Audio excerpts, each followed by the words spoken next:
Cons of sleepaway camps to enjoying summer without breaking the bank and resisting the urge to overschedule our children's summer break. Our lifestyle parenting panel is here, and joining us this evening, Wendy Mueller, publisher of several parenting magazines, including Edmonton's Child, Dr. Gans Ference, registered psychologist with the Ference Group, and Judy Arnall, certified parent educator with Professional Parenting Canada.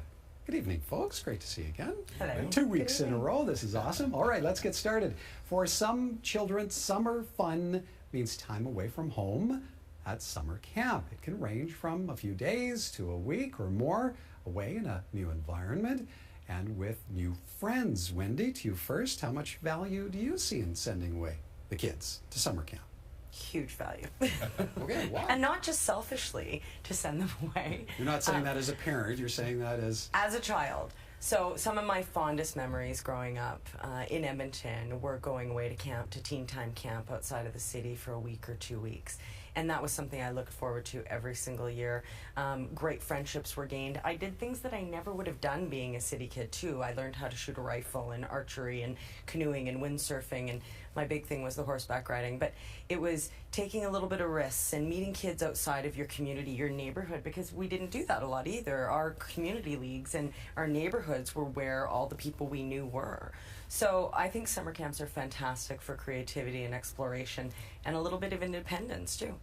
Okay, so Gans, how does a child going away to summer camp fit into childhood development? Oh yeah, absolutely. I think it's 100% with Wendy. You know, I went to some summer camp when I was young as well, and lots of great memories. I echo everything she says. So in terms of development, it really it's part of it's almost like a rite of passage to, you know, I'm going to go away and I'm going to be a big boy or girl and I'm going to be able to sleep away from mom and dad and be okay, and I'm going to come back and I'm going to, you know, be happy to be home after, right? And so being away really does help them to have to solve problems on their own, use their own creativity, do different things that they wouldn't normally have to do when they're around mom and dad. And they have that, you know, that kind of the safe place to go all the time. So it's it's an important step for kids to take, and it doesn't have to be through summer camp, but anything like that where they have that sense of independence and they have to be a little bit more self-reliant. Okay, so Judy, apart from athletic camps, which I took part in my teens, I had no interest in going out to the lake for summer camps. So what do you say to the children who maybe they don't really want to go? Well, I'm always of the opinion that parents can nudge but don't force. So if children don't want to go, that's fine. And if you don't have finances to send them, that's fine too. You're not putting a damper on your child's development. Many children develop perfectly fine normally through summer activities, and even more so through downtime, through having projects of their own, through maybe a sleepover at grandma's, or, you know, maybe just a daytime day camp if they have an interest they want to explore. So it's not necessary to send kids away to sleepaway camp.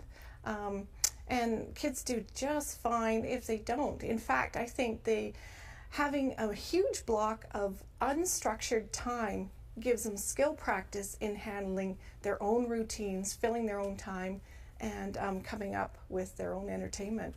Oh yeah, and we're going to pick up on that element of discussion in just a few minutes. Wendy, if you are sending the kids to camp, they do want to go to camp, what's an appropriate age to get started for that? Well, I just want to echo Judy. I agree. If a child doesn't want to go and they're resistant, out of 5 kids, we had 3 want to do it and did it, and 2 that didn't, and they're all fine.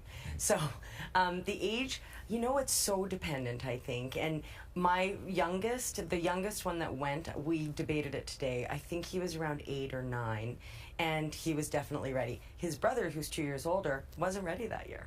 And they both went, but you could tell there was a big difference. So it's so child dependent, and I think if your child is doing sleepovers at family or friends, they've already been away from mom and dad for a night, so they might be more prepared.